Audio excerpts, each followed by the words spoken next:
The Baltimore Ravens are hiding a massive, season-altering secret behind closed doors right now, and if the latest leaks are completely accurate, the rest of the NFL is staring right down the barrel of an absolute disaster. Before we dive in, smash that subscribe button if you want the fastest Baltimore Ravens updates. Are we about to witness the greatest defensive comeback of the decade, or are we just setting ourselves up for another classic Baltimore letdown?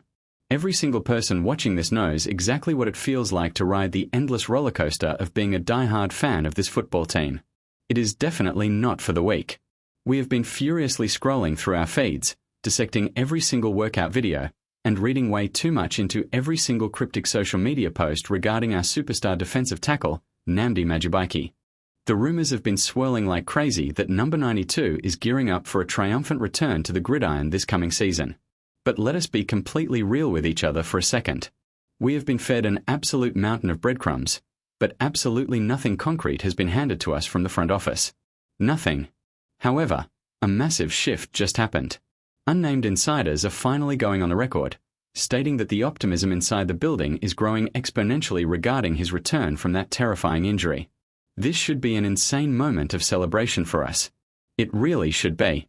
But I know exactly how you all feel right now. We want him back destroying quarterbacks, but we are absolutely terrified to fully buy into the hype. We have had our hearts broken way too many times before. Just think back to the whole Max Crosby situation. We all thought we had him locked in, ready to dominate in purple and black, and we all know exactly how that nightmare played out. We get conditioned to expect a masterclass in roster building, only to be hit with a brutal betrayal of our expectations when things fall through. So, fans are guarding their emotions right now, keeping their expectations painfully low until we see him actually step onto that grass. But wait until you hear the real reason why the coaching staff is keeping their mouths completely shut about this situation. The great Baltimore silence, the silence from the organization, is deafening, and honestly, it makes perfect sense from a strategic standpoint. The front office knows every single medical detail. They have the x-rays, the rehab charts, and the daily progress reports on his neck. They do not need to say a single word to the public because speaking out early does not win them any football games. It only gives their opponents advance notice. The hesitation to discuss his recovery has been a mandate from the very top down to the bottom.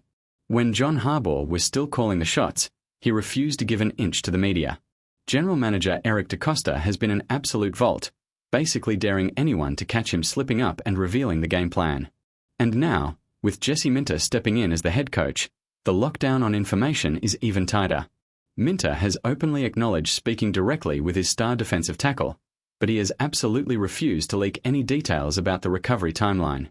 This is a masterclass in information control. They are giving Nnamdi the utmost respect by keeping his medical privacy totally secure.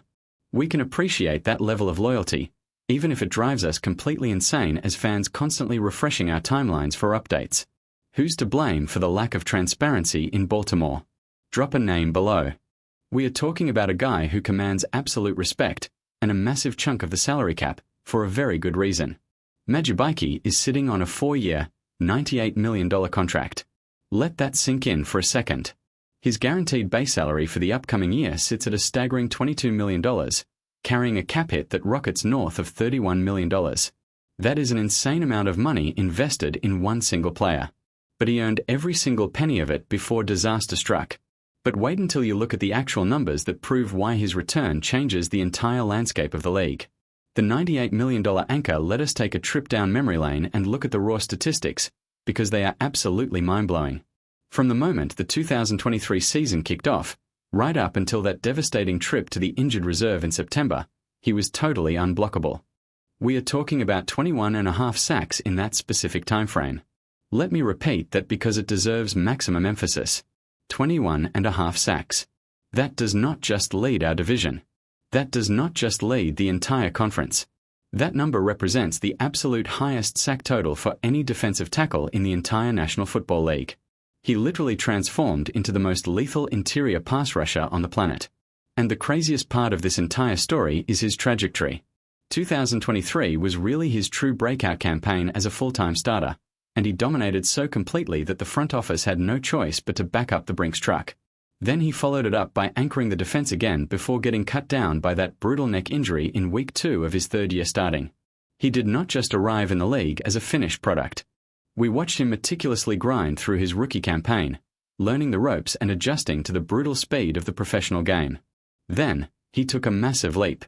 His sack production literally doubled during his sophomore season, showing flashes of absolute brilliance that had us all sitting on the edge of our seats. Just when the league thought they had a scouting report on him, he evolved again, doubling his production in his third year. He just kept getting better. Whenever you talk about neck injuries in the sport of football, a cold shiver goes down your spine. It is not like a sprained ankle or a pulled hamstring. Neck injuries end careers instantly. We have watched countless legends walk away from the game way too early because you simply cannot mess around with spinal health. That is exactly why this whole situation feels so heavy, and why a potential comeback would be nothing short of a miracle. Seeing him grinding in the gym, putting himself through grueling football workouts, shows a level of heart and dedication that you cannot teach. The ambition to get back on the field is radiating through the screen. But wait until you realize how this single medical clearance completely flips the script on the upcoming draft. The draft day domino effect. The draft is literally staring us right in the face.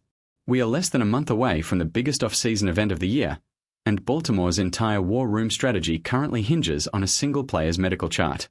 If the doctors clear our star tackle to return to his absolute peak form, the entire draft board completely opens up. The front office can draft for luxury, target elite playmakers, and build depth across the secondary or the offensive line.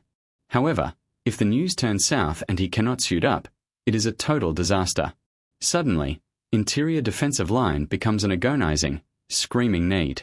The team's flexibility vanishes into thin air, forcing them to potentially reach for a prospect just to fill a massive void in the trenches.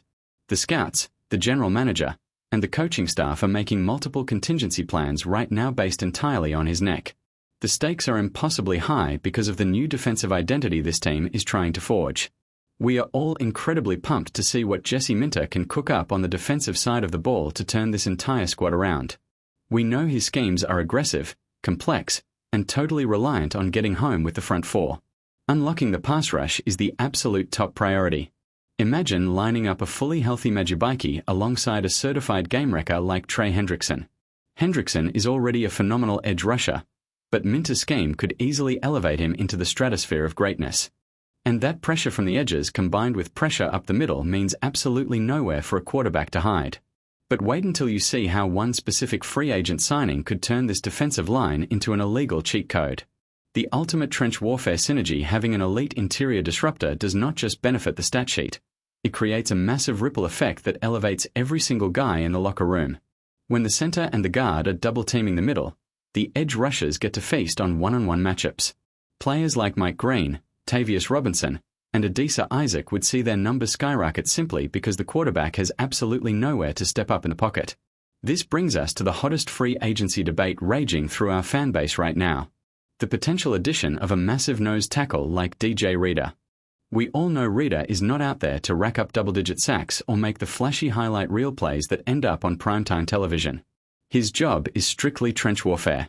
He is out there to absorb multiple offensive linemen, anchor the point of attack against the run, and create massive chaos in the middle so the rest of the defense can feast.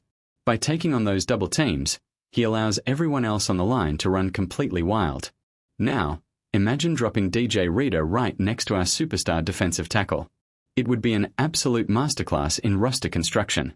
Our star pass rushing tackle is the one who makes all the sexy, highlight reel plays, but he needs space to operate. Reader would provide that space, absorbing the heavy blocks so number 92 can shoot the gaps and terrorize the backfield. Then you factor in a young powerhouse like Travis Jones, who perfectly blends elite run-stopping power with a heavily developing pass rush arsenal.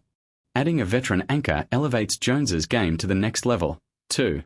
This is exactly how championship rosters are built. You do not just throw money at big names for the sake of winning the off-season hype cycle. You look at the specific, unique traits each individual player brings to the table and ask how their presence actively improves the guys lined up right next to them. How does this signing impact the overall defensive philosophy? Does this move push the entire franchise over the ultimate hurdle? What do they specialize in that makes the whole unit completely terrifying to play against? The absolute truth is that getting our 21 sack monster back on the field instantly transforms the entire outlook of the upcoming season. We already have the best interior rusher in the league currently under contract, but the shadows of uncertainty are still lingering heavily over the stadium. Despite all the fears and all the past letdowns, the latest rumblings out of the facility are painting a beautifully optimistic picture. The trend is finally pointing upward, the workouts look incredibly promising, and the entire league better be on high alert, because if this defense gets their crown jewel back, it is going to be an absolutely brutal season for opposing offenses.